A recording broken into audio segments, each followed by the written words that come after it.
ఇవాళ సాయి దేవాలయాలు మీరు చూడండి, సేవా నిలయాలండి, ప్రేమ నిలయాలండి, సంస్కార కేంద్రాలండి. ఎందుకంటే అక్కడ పిల్లల్ని తీసుకొచ్చి భజనలు చేయిస్తున్నారు.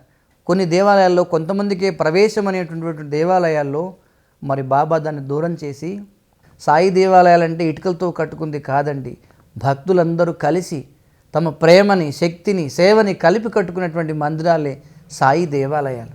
కానీ ఇప్పుడు వాళ్ళు చెప్పేది ఏంటంటే, సనాతన ధర్మం నుంచి సాయిబాబా అనేటువంటి భక్తి మార్గం హిందువులను వేరు చేస్తుంది అని అంటారు.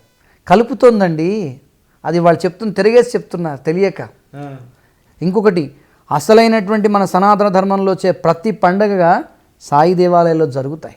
బాబా సమాజాన్ని వేరు చేయడానికి వచ్చిన వాళ్ళు అనేవాళ్ళు వాళ్ళు వేరు చేసే ప్రయత్నం చేస్తున్నారు, మాటల ద్వారా వేరు చేస్తున్నారు, మనోభావాలు దెబ్బతీస్తున్నారు. సంఘటితంగా ఉంచి సమాజాన్ని హిందూ ధర్మం వైపు నడిపించవలసిన వాళ్ళు అనుకుంటూనే వాళ్ళు ఆ ధర్మానికి హాని చేసేవాళ్ళుగా ఉంటున్నారు. బాబా మార్గంలో ఉన్నటువంటి వాళ్ళతోటి కొంచెం కలిసి పనిచేయాలంటే కట్టర్ హిందువులు అని చెప్పుకునేటువంటి వాళ్ళు కొంత సంశయిస్తూ ఉంటారు. అటువంటిది మీకు ఏదన్నా అనుభవం ఎదురైందా?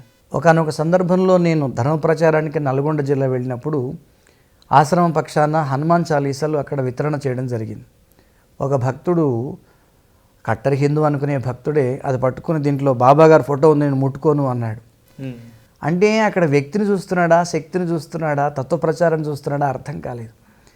అంటే వాళ్ళకి ఇంకా పక్వత రాలేదు.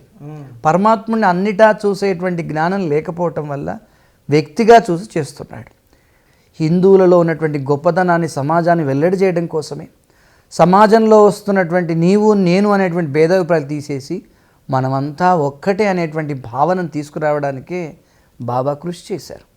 మీ నామధేయము రామ, కానీ ఈరోజు సాయిరామ అనడానికి అభ్యంతరం చెప్తున్నారు. ఏమీ లేదండి, వెతకడానికి ఏమీ లేదు కాబట్టి ఇవన్నీ వెతుకుతున్నారు. ఏ రాముడు ధర్మం కోసం నిలబడ్డాడో ఆయన దేవుడని ఎక్కడ ప్రకటించుకున్నాడండి? అన్ని గుణాలు కలిగినవాడు కాబట్టి మనం దేవుడుగా మనం ఆయన ధర్మాచరణే భగవంతుడు. రామో విగ్రహవాన్ ధర్మ అన్నారు, ధర్మస్వరూపమే రాముడు అన్నాం.